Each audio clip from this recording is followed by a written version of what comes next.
आज Doubtnut app download करें। Doubtnut पर अपने सभी गणित, रसायन विज्ञान, भौतिक विज्ञान और जीव विज्ञान के डाउट्स का करो सफाया। बस प्रश्न की फोटो खींचो, एक ही प्रश्न को क्रॉप करो और तुरंत वीडियो सोल्यूशन पाओ। अभी डाउनलोड करें। हेलो एवरीवन, हमारा सवाल दिया है कि तीन समरूप संधारित्र C1, C2 व C3 चित्र में अब दिखाया गया है। ये C1 है, ये C2 और ये C3 है। ठीक है, 12 वोल्ट का विभव लगा है इन तीनों के बीच में। ठीक है, जिनमें प्रत्येक की धारिता कितनी है, 6 माइक्रोफैरेड है। 12 वोल्ट की एक बैटरी से जुड़े हुए हैं, चित्र में प्रदर्शित है। ठीक है, चित्र में देख सकते हैं आप। ज्ञात कीजिए कि प्रत्येक संधारित्र का आवेश, पहले में हमसे पूछा है, दूसरे में पूछ रहा है परिपथ की समतुल्य या तुल्य धारिता कितनी होगी। ठीक है, हर धारित्र पर संधारित्र पर हमें आवेश निकालना है और उसकी तुल्य धारिता निकालनी है। ठीक है, तो सबसे पहले हम पहला सॉल्व करते हैं। तो संयोजन हम देख सकते हैं कि संयोजन जो C1 और C2 है। ठीक है, संयोजन C1 व C2 क्या है, किस क्रम में है, ये दोनों श्रेणी क्रम में जुड़े हुए हैं। ठीक है, श्रेणी क्रम में है। ठीक है, श्रेणी क्रम में है। ठीक है, तो इसकी तुल्य धारिता क्या होगी, तुल्य धारिता निकाल लेते हैं। मान लेते हैं तुल्य धारिता हमारी C डैश है।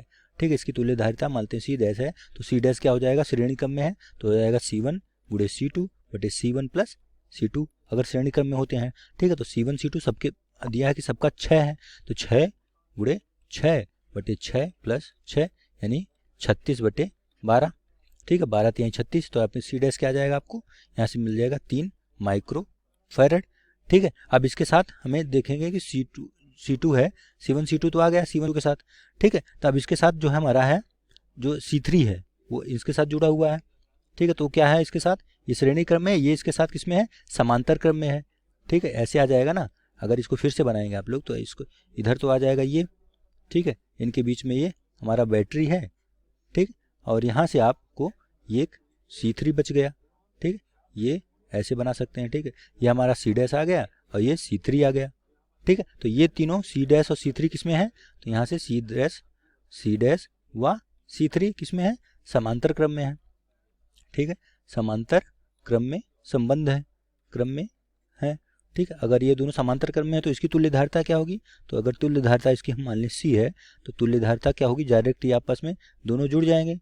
तुल्य धारिता C बराबर हो जाएगा C dash plus C3। C dash कितना निकाला है, 3 माइक्रोफैरेड, और C3 कितना है, सबकी धारिता हम बता रखा है उसने 6 माइक्रोफैरेड है, C1 C2 C3 की, तो 6 3 9 माइक्रोफैरेड हो जाएगी C। ठीक है, तो ये हमारा दूसरे पार्ट में शायद हमसे पूछा था, सॉरी दूसरे पार्ट में हमसे पूछा था क्या होगा C डैश, तो ये आ जाएगा आपका कि तुल्य धारिता 9 माइक्रोफैरेड हो जाएगी। ठीक है, तो यहाँ पे आप लिख सकते हैं, तो सबसे पहले हमारी ये आ गई तुल्य धारिता 9 माइक्रोफैरेड, तो अगर तुल्य धारिता आ गई तो कुल आवेश निकाल सकते हैं।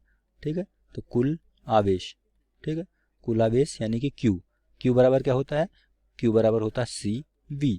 C कितना है, 9 गुणे 10 की घात माइनस 6 फैरेड, गुणे V कितना है, वोल्ट हमें दिया है 12 वोल्ट, 12 9 108। ठीक है, तो ये आ जाएगा 1.08 गुणे 10 की घात माइनस 4। ठीक है, आवेश का क्या मात्रक होगा, कूलाम।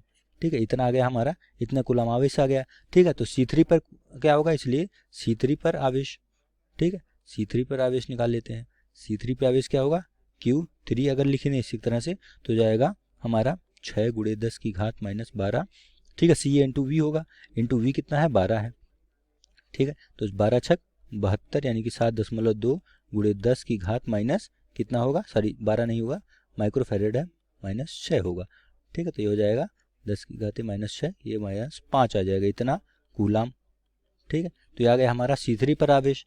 ठीक है, तो अब C1 C2 सब पे आवेश पूछ रहा है, तो C1 और C2 पे आवेश, C1 व C2 पर आवेश। ठीक है, इसको अलग अलग क्यों निकाल रहे हैं, क्योंकि C1 और C2 एक साइड है वोल्टेज की, एक तरफ देखिए, तो इन पे जो आवेश होगा, C3 पे आवेश जो होगा वो हमारे यहाँ ऊपर देखिए, C3 पे आवेश होगा अलग होगा, और C1 जो C2 पे आवेश होगा वो बराबर होगा।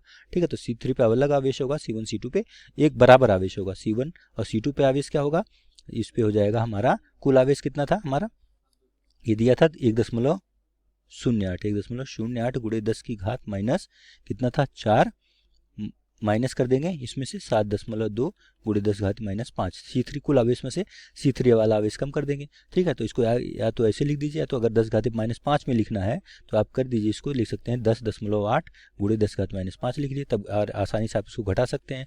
तो 10.8 में से 7.2 घटाएंगे तो आपको मिलेगा 3.6 गुणे 10 की घात माइनस 5।